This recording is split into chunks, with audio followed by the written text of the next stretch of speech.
आप लोगों का कौन सा चेहरा जो ब्रांड मोदी को काटेगा, कौन है वो? चेहरा तो कोई भी हो सकता है, और जब समय आता है बदलाव का तो जनता बड़े बड़े धुरंधरों को पब्लिसिटी दे देती है। अटल बिहारी जी का समय याद होगा आपको कि जब उन्होंने साइलेंट इंडिया का नारा देकर समय से पहले चुनाव कराया और बीजेपी साफ हो गई। तो माननीय मोदी जी जो 400 पार कह रहे हैं, हमें मालूम है कि इनकी दो तरह की योजनाएं हैं। अच्छा। पहली योजना कि भाई विपक्ष के मॉरल को कमजोर करना, कि भाई विरोधी डर जाए, घबरा जाए। दूसरा ये है कि बेईमानी का पूरा इंतजाम करना, कि भाई इस 400 पार की लड़ाई में अपने तमाम षड्यंत्रों को अंजाम देना। अच्छा। कंचन शर्मा जी को शायद मालूम नहीं है, इस तरह के नारों का भाजपा में बहुत पहले भी प्रयोग हो चुका है। हरियाणा में एक नारा दिया गया था 90 सदस्यीय विधानसभा में कि अब की बार 75, लेकिन सीटें कितनी आई? 40 के करीब इनकी सीटें आई, वो भी बड़ी मुश्किल से। और आज हरियाणा में गठबंधन सरकार चल रही है। तो ये जो नौटंकी है इसको देश की जनता जानती है, लेकिन नारा नया नहीं है। पहले भी इसका प्रयोग भाजपा ने कई राज्यों में करने की कोशिश की है, वहां पर ये फेल हुई। राज्यों में तो इन्होंने ये प्रयोग बंद कर दिया। अभी नेशनल लेवल पर जनता को तय करना है जब पार्टी गेहूं का चाहते हैं, या वो रोजगार चाहते हैं, वो इस देश को विदेशी कर्ज से मुक्त देखना चाहते हैं, या कर्जदार होना चाहते हैं, वो सड़कों पर बिगड़ के घूमना चाहते हैं, या फिर टोल के माध्यम से आपको लुटवाना चाहते हैं। देश की जनता तय करेगी। देश की जनता तो तय कर लेगी, लेकिन आप लोग कब तय करेंगे? क्यों आपको इतना समय लग रहा है? अच्छा, आप अपना नारा बता दीजिए। बीजेपी ने तो अपना नारा चूज कर लिया है, जिस नारे के साथ वो लोगों के बीच जाएंगे। आप लोग क्या नारा देने वाले हैं? क्या है आपका मोटो? हमारा एक ही नारा है कि राष्ट्र सर्वोपरि। राष्ट्र के लिए हम पानी से पीछे नहीं हटेंगे। हाँ? हमारे जो मुद्दे हैं वो बड़े सीधे से मुद्दे हैं। क्योंकि आज मोदी सरकार देश को कर्ज की दलदल में डुबो दिया। आज आरबीआई के रिजर्व फंड से दो बार पैसा तब सरकार ने इस देश को बर्बादी के रास्ते पर भेज दिया। चाइना के साथ व्यापार घाटा बढ़ाकर, विदेश व्यापार घाटा बढ़ाकर एक तरीके से ठीक है, सरकार की नाकामयाबियों को उजागर कीजिए, में कूदेंगे। देखिए, राजनीति में जब आप जनता की राजनीति करते हैं, जनता के लिए राजनीति करते हैं, देश के लिए राजनीति करते हैं, तो कोई योजना नहीं है। योजना केवल इतनी होती है कि हमें देश के लिए, समाज के लिए काम करना है। समाज चाहेगा तो सत्ता की चाबी हमारे हाथ में दे देगा, ताकि हम ज्यादा से ज्यादा अच्छे काम देश की जनता के लिए कर सकें। तो फिलहाल तो हम इसी रास्ते पर चल रहे हैं। मैं मानता हूँ हमारे पास नीयत है, लेकिन नीति नहीं है। और यही कारण है कि कांग्रेस पार्टी जिसे खुद के दम पर चुनाव मैदान में उतरना चाहिए, वो गठबंधन की जो नीति झांसेबाजी थी उसमें आ गई, अपना टाइम खराब किया। अरे हमारे लिए कौन सा मुश्किल है? जहाँ मान लीजिए कहीं हम कमजोर थे, कोई दूसरा मजबूत था, वहाँ हम अपने कैंडिडेट वैसे ही खड़े ना करते। लेकिन अब हमें उनके कारण नुकसान हो रहा है कि कोई सनातन के खिलाफ बात करता है, कम से कम आप लोगों ने इस बात को स्वीकार तो किया कि नियत है, नीति नहीं है। आपके सहयोगी दलों के बयानबाजियों की वजह से कांग्रेस को नुकसान उठाना पड़ता है। ऐसे में कांग्रेस फिर इतनी कमजोर क्यों हो गई कि उसे इस तरह के दलों के सहारे इंतजार करना पड़ रहा है, हाथ पर हाथ धरे आप लोगों को बैठना पड़ रहा है?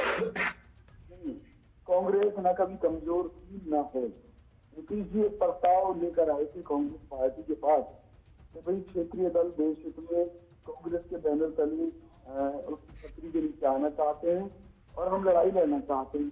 कांग्रेस ने कहा स्वागत है। तो कहीं ना कहीं इस पर पहले विचार होना चाहिए था, और क्योंकि इसमें कई ऐसे, लेकिन आप लोग लीड भी तो नहीं ले पा रहे। विजय कौशिक जी, आपकी बातें सही है, समझ में आ रही है, लेकिन फिर कांग्रेस पार्टी को कौन रोके है? लीड क्यों नहीं ले पा रहे हैं? सामने आकर स्ट्रेटेजी बनाकर उस पर लोगों की मोहर क्यों नहीं लगवा पा रहे हैं?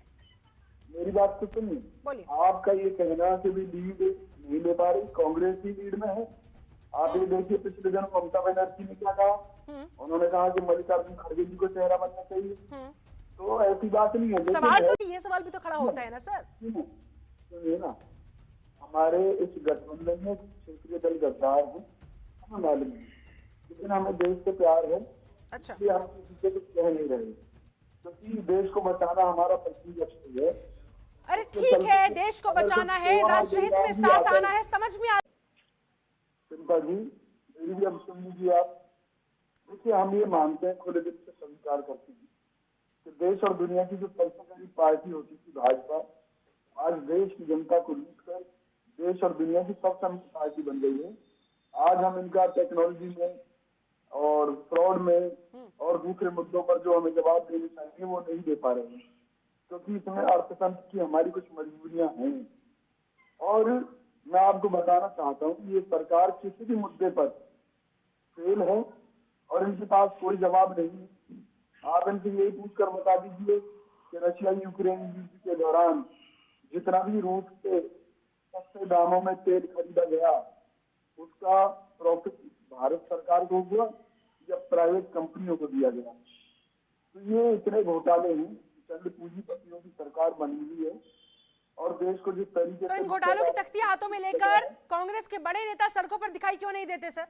महंगाई, बेरोजगारी अगर वाकई में है तो इन मुद्दों को आप टीवी डिबेट पर बैठकर तो बार बार रिपीट करते हैं, लोगों के बीच क्यों नहीं पहुंचते हैं? कब पहुंचिएगा? चुनावों के बाद? ये आपको बहुत बड़ी गलती है। देश के प्रत्येक जिला मुख्यालयों पर कांग्रेस रेगुलर प्रदर्शन करती आ रही है।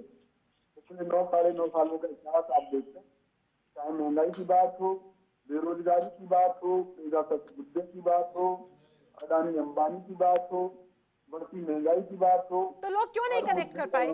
क्यों आपके हाथों से 3 अहम राज्य अभी फिसले? क्यों?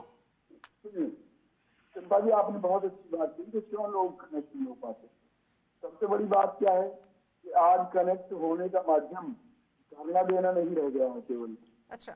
जहाँ आप धरना दे रहे हैं वहाँ 1000 लोग आ जाएंगे, 2000 लोग आ जाएंगे, लेकिन मैक्सिमम लोग आज जो सुबह से शाम तक 12 घंटे की शिफ्ट कर रहे हैं मोदी राज में, 8 घंटे की शिफ्ट हुआ करती थी, वो 12 घंटे की कर दी मोदी राज में। ठीक है, तो जब 12 घंटे आदमी काम करके आएगा, ना तो वो नौकरी के वक्त मोबाइल देख पाएगा, ना घर आकर इतना थका आ रहा होगा, ना टीवी देख पाएगा। तो फिर बीजेपी कैसे कनेक्ट कर लेती है?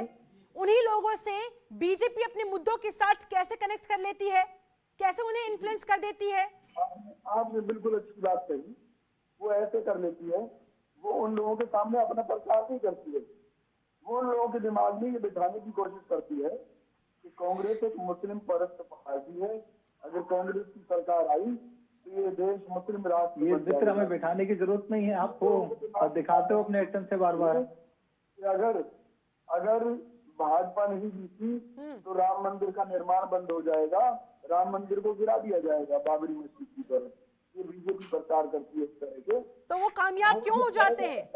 अगर राम के अस्तित्व पर कांग्रेस सवाल खड़े करेगी तो क्या आप लोगों की ये गलतियां ही उन्हें मौका नहीं दे जाती सर? चंपा जी, अगर आपसे ही कहा जाए कि अगर अपने परिवार को सुरक्षित देखना है, अपने बच्चों को, पति को या भाई को या माँ बाप को सुरक्षित देखना है, तो फला पार्टी को वोट दीजिए, तो आप क्या कहेंगी, क्या करेंगी? जाहिर सी बात है कि अगर आपके दिमाग अगर आपने इतनी डीपली रिसर्च किया है, आप डायग्नोस कर पा रहे हैं कि आखिरकार गलतियां कहां हो रही है, कहां सुधार करने की आवश्यकता है, तो फिर what are you waiting for? किस बात के इंतजार में है फिर कांग्रेस पार्टी? किसी प्लान के साथ इस छवि को, इस परसेप्शन को तोड़ने की कोशिश क्यों नजर नहीं आती? चंपा जी, हमारे यहाँ भी कुछ जयचंद हैं जो राहुल गांधी जी को घेरे हुए हैं, और सारी पार्टी में जो है कुछ लोग बीजेपी के एजेंट की तरह काम कर रहे हैं। अच्छा। और निश्चित तौर पर उसके चलते जो कदम हमें उठाने चाहिए सही समय पा रहे हमारी पार्टी में, इसका फायदा बीजेपी ले रही है। सही मायने में तो कांग्रेस पार्टी की नाकामयाबियों के कारण। तो देखिए, ये तो आप लोगों को ही पहचानना होगा कि कौन कांग्रेस पार्टी में रहते हुए बीजेपी के लिए काम कर रहा है, बीजेपी एजेंट के तौर पर छिपा बैठा है, उन्हें बाहर निकालिए, खोज कर लाइए। ये तो देखिए एफर्ट्स आप ही को लगाने होंगे ना।